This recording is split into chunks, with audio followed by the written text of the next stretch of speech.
Hello everyone and welcome to School of Prop. My name is Preston Swan and today we are talking about Proposition 206, also known as the Minimum Wage and Paid Time Off Initiative.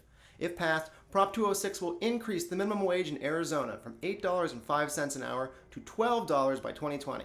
Now, in addition, it will enable hourly workers to earn up to 40 hours of sick time. So let's get started.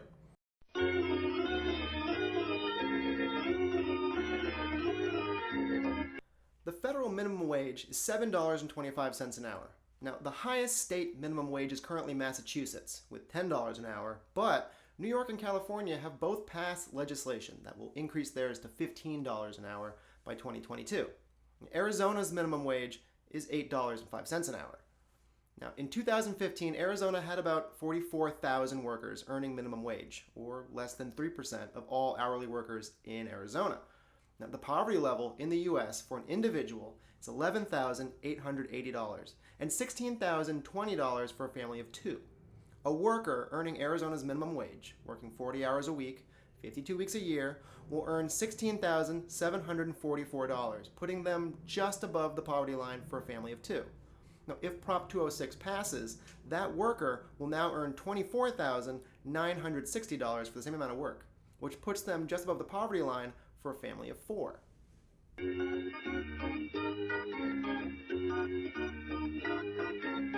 Unlike minimum wage, there is no federal mandate for hourly sick time. If you're an hourly worker and your boss doesn't give you sick time, too bad.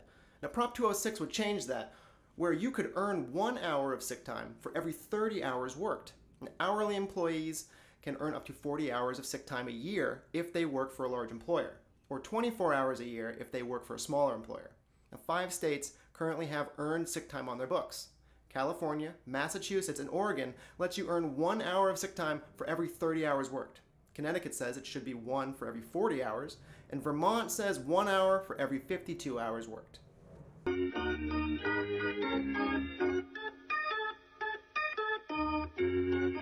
The pros for Prop 206 are pretty easy to understand.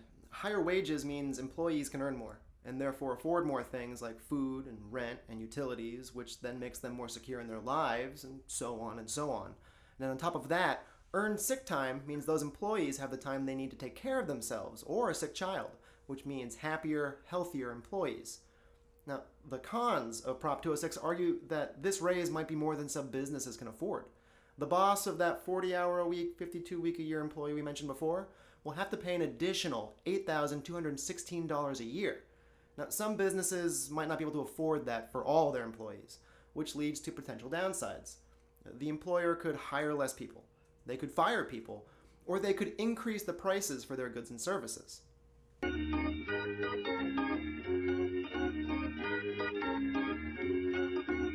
So, there you have it. Prop 206. Do we give a raise to minimum wage workers, or we let the free market take care of it? Now, from School of Prop, I'm Preston Swan, and I'll see you at the polls.